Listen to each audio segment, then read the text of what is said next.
Halo, assalamualaikum. Jumpa dengan Kobe Tani. Pada kesempatan ini Kobe Tani ingin membayar ataupun akan memberikan yaitu video yang ada permintaan dari subscriber ataupun mungkin ya netizen yang sudah minta dibikinkan video tentang Pak Cong lagi. Di kolom komentar ada yang minta, yaitu dua sobat yang disitu minta dibikinkan video tentang Pak Cong. Nah, dalam hal ini Pak Cong di lahan Kobe Tani ini sudah hampir siap ngarit. Nah, ini karena kemarin di kebun ini banyak batang jagung yang kemarin itu dalam videonya juga sudah saya bikinkan tentang jagung ya. Di sini pada kesempatan ini membuat yaitu video tentang Pak Cong. Yang sobat tani sudah lebih tahu, bahkan master ternak sudah lebih tahu dari kandungan proteinnya, yaitu protein kasarnya itu sudah tahu.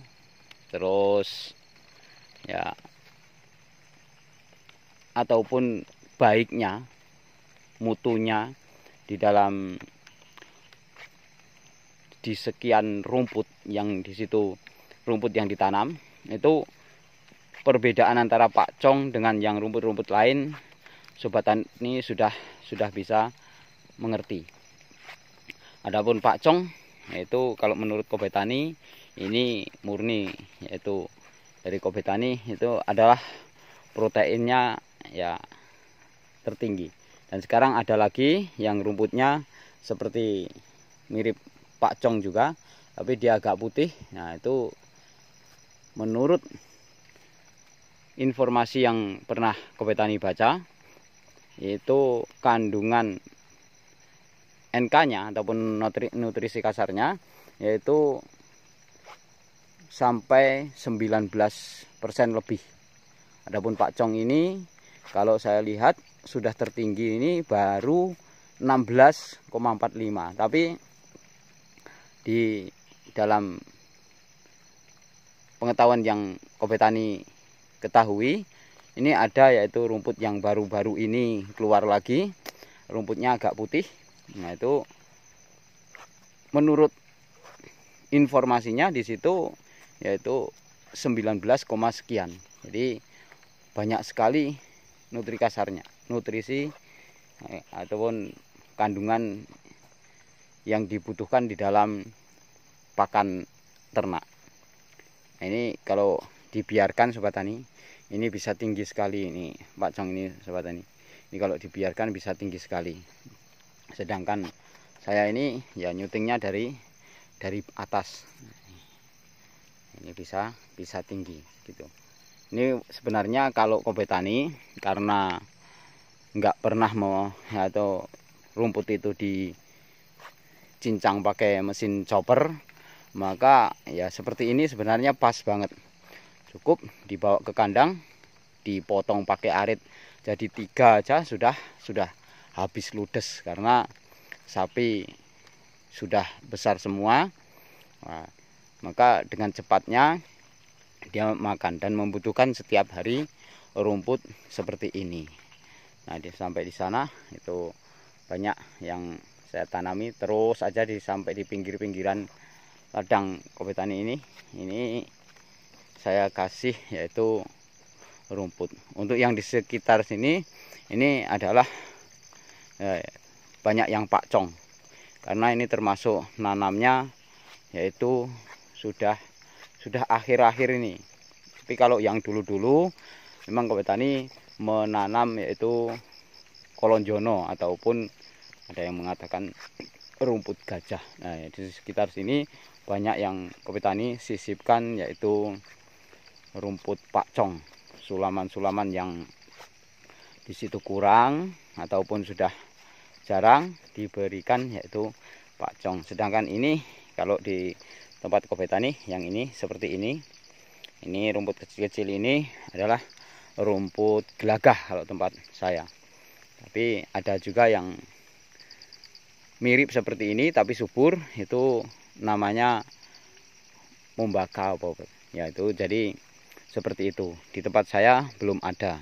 Nah, jadi sedikit yang perlu diketahui oleh sobat tani, bahwasanya setiap rumput ataupun pakan ternak itu apabila dia sedang seperti ini, subur-suburnya seperti ini, satu rumpun ini sobat tani, ini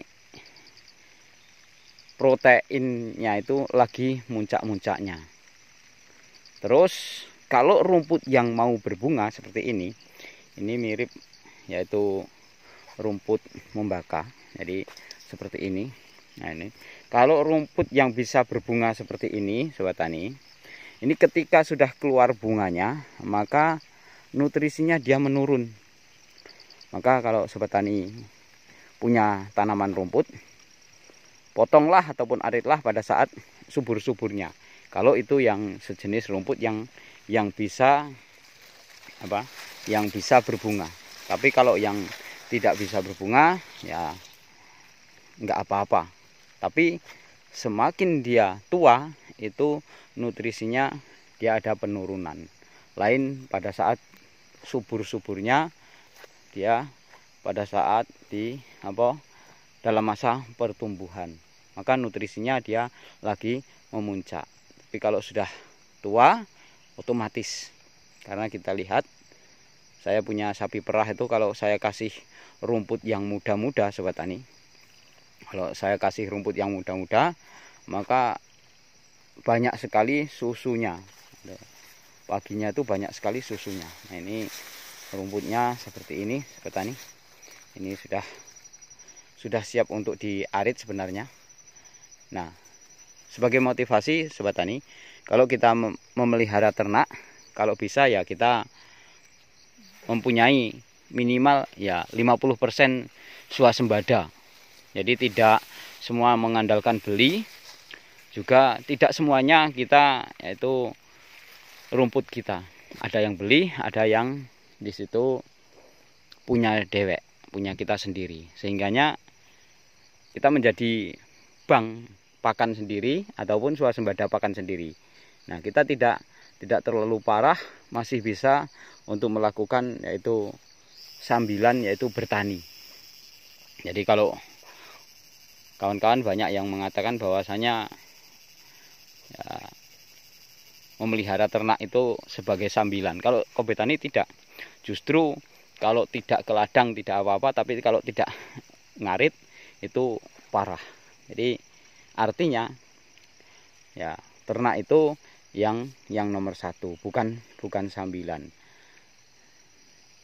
Jadi saya harapkan kepada sobat tani ini sebagai membayar yaitu permintaan dari sobat yang berkomentar di kolom komentar, bahwasanya bikinkan yaitu video yang bercerita tentang Pak Cong. Adapun Pak Cong ini sobat tani, yaitu ada yang menceritakan kalau yang sudah ngetes benar di kebun benar itu 1 meter persegi sampai 28 kilo. Nah, punya saya ini kalau 1 meter persegi, kalau rumpunannya kayak gini sobat tani, ini satu rumpun. Ini satu rumpun ini berapa kilo ini? Satu rumpun ini.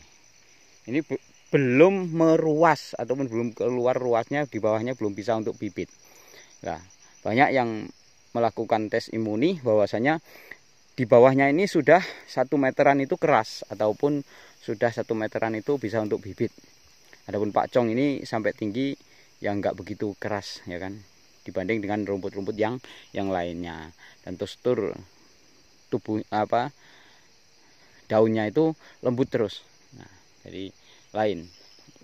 Maka dari itu kalau ada yang pernah mencoba yaitu sampai 28 kilo dalam 1 meter, kalau 1 hektar itu tinggal mengalihkan. Sedangkan 1 hektar itu adalah 1000 meter persegi, terus dia dikalikan 28, maka 28 ton itu sekali ngarit ya kan.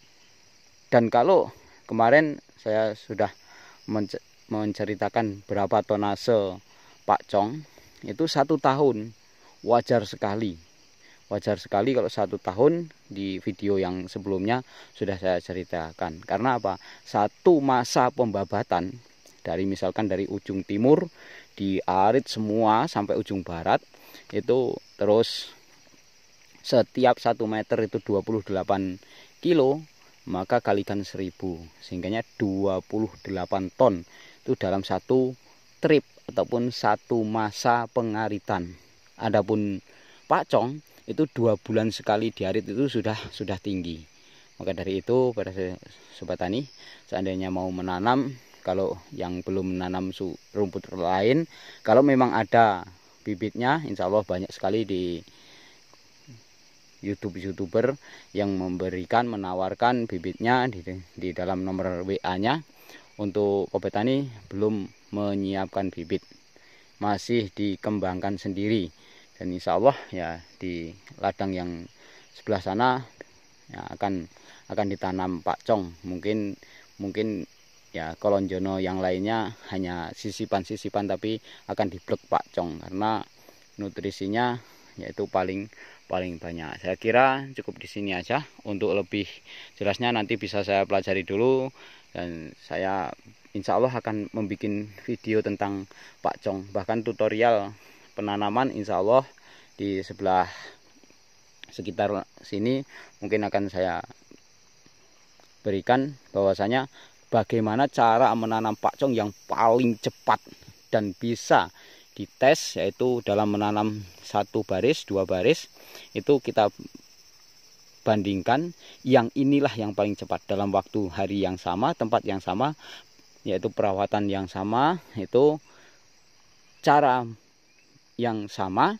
nanti, tapi pola ataupun cara mengambil bibitnya dari batangnya itu dengan cara yang lain, maka nanti sobat tani akan tahu mana yang paling cepat untuk digunakan, yaitu cara bahwasanya cara inilah yang paling cepat.